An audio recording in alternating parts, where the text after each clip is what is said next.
की, बोले गौ माता की, बोले भगवान भगवान की। क्या बात है। आइए भाई केतन निमोट 2100 रुपए का पुरस्कार देते हैं भाई केतन निमोट का, बहुत बहुत धन्यवाद। आइए प्रेमी सज्जनों, अब मैं आपके बीच में एक रागनी रखूंगी। रागनी का हवाला होगा कहां से?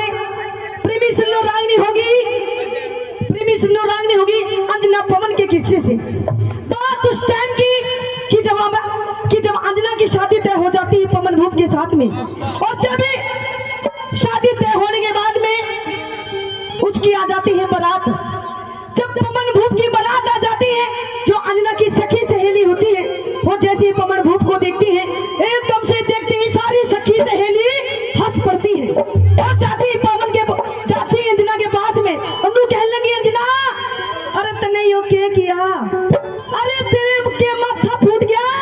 अरे तू इतनी सुंदर है, तू इतनी सुशील है, और तेरा दूल्हा कैसा है? अरे वो काला सा है, उसकी मोटी सी नाक है, दांत बाहर निकल रहे हैं। ओहो अंकल जी शर्मा गए, इनकी भी दांत बाहर है। अंकल जी बुरा मत मानना। कहने लगी किससे सुथरे और बतेरे के छोरा के तोड़े में, और अच्छी को नीला गया अंजना पवन भूप के घोड़े में।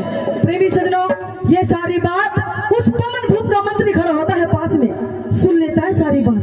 सुन करके उसमें रहा नहीं जाता, पहुंच जाता है पवन भूप के पास में, और नू कहने लग गया, अरे तू यहाँ पर दूल्हा बन के आया है, पर तुझे पता नहीं यहाँ पे तेरी तो बेइज्जती हो रही है, बेइज्जती। तेरे बारे में तो यहाँ पर ऐसी ऐसी बातें हो रही हैं। अंजना की जो सखी सहेली है, जो तेरी सारी सिट्टी है, वो सारी तेरे बारे में मजाक कर रही है, मजाक। अरे तेरी बुराई कर रही है, बुराई, और तू यहाँ पर दूल्हा बन के बैठा है। प्रेमी सुनो, ये सारी बात सुन करके पवन भूप का खून खोल बैठता है, लेकिन वो सब का घूट पी करके नू कहने लगा, कोई बात नहीं, एक बार शादी हो जाने दे, फिर मैं बताऊंगा कि मैं क्या चीज हूँ। प्रेमी सुनो, शादी हो जाती है, वो अंजना चली जाती है पवन भूप के घर पे, अपने ससुराल पहुंच जाती है, और जब पहली रात आती है तो पवन भूप नू बोला, अंजना घूंघट करे बैठी होती है, सुन घूंघट घाघट तो तार दे, इब नू बता तेरी जो सखी सहेली थी वो मेरे बारे में क्या कह रही थी? नुकड़ क्या कह रही थी?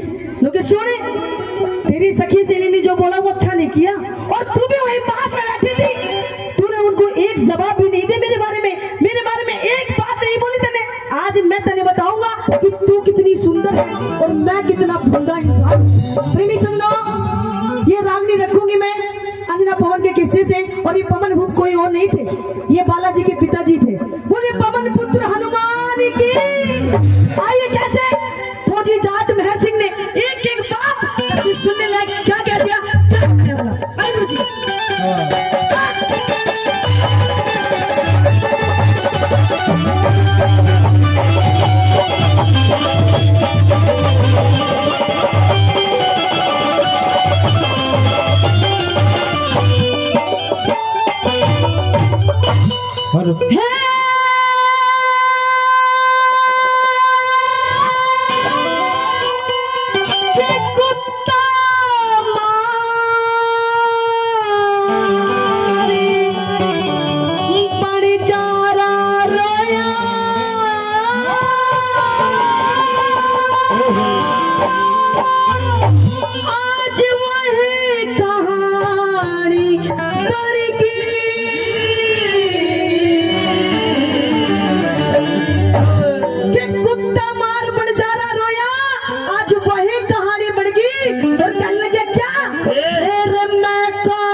तुझे बताऊंगा कि तू कैसी है और मैं कैसा हूँ।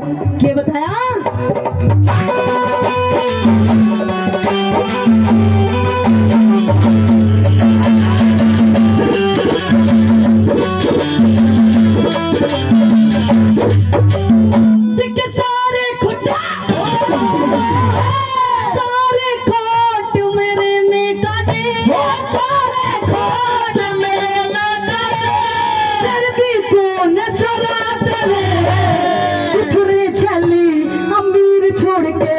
कमन आन के बारात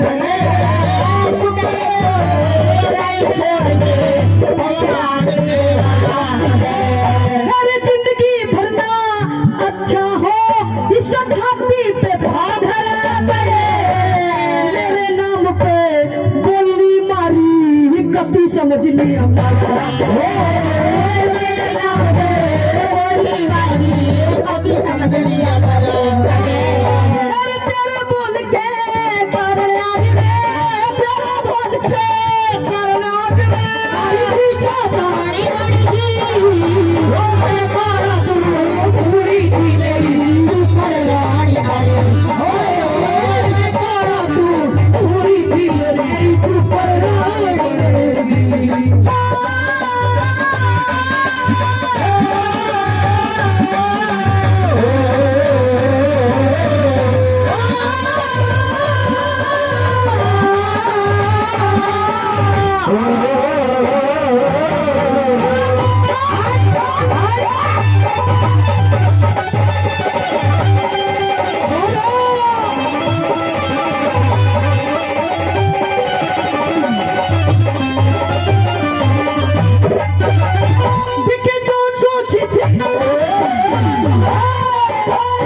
रंग रूप का घमंड करे रंग रूप का घमंड करे अकल की कमजोरी तेरे लेके दुनिया करी तू बड़ी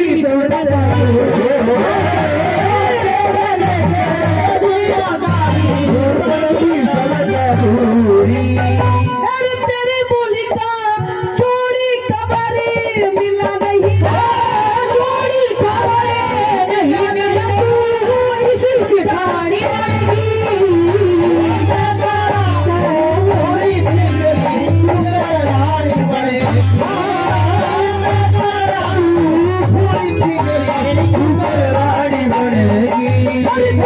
लगी ने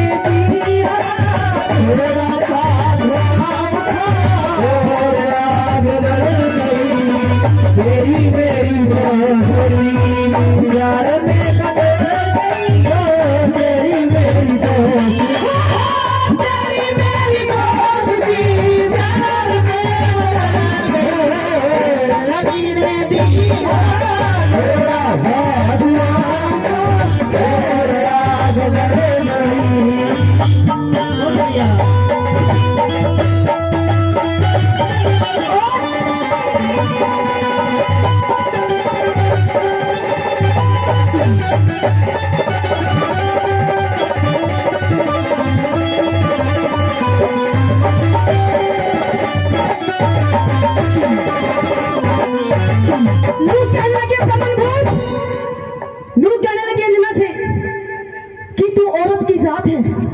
इस रिश्ते में तुम मेरी पत्नी लगती है।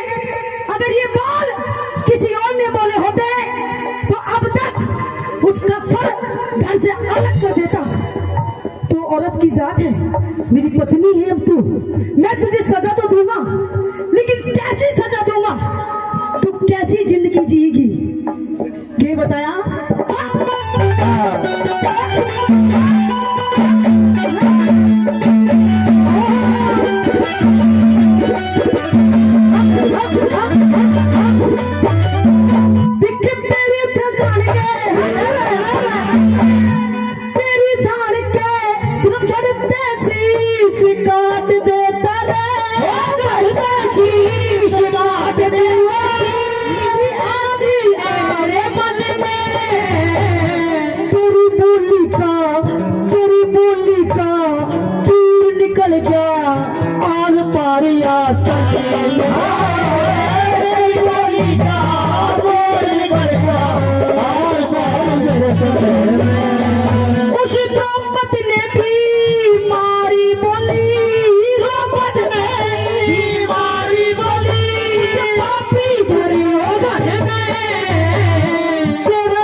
जो खाए वो पछताए और जो ना खाए वो भी पछताए।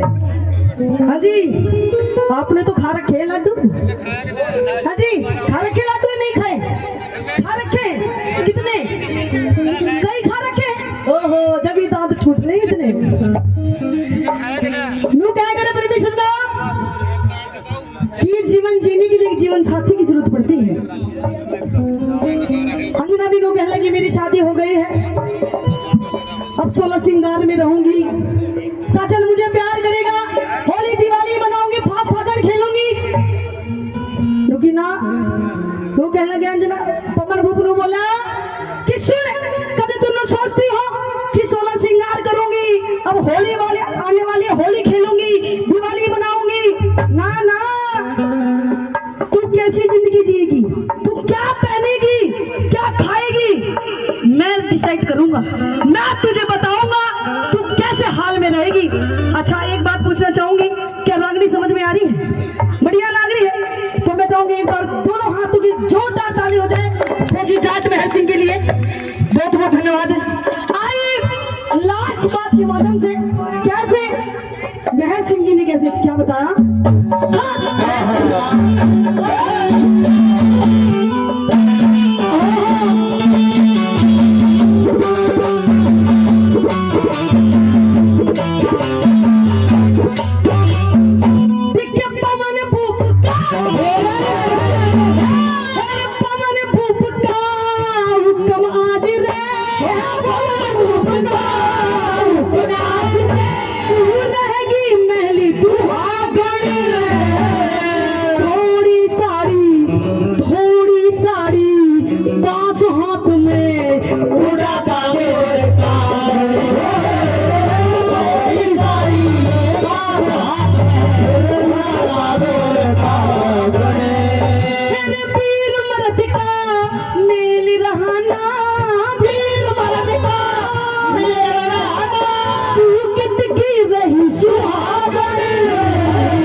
बिना पति के तेरे नू ही जाएंगे सूखे सामन।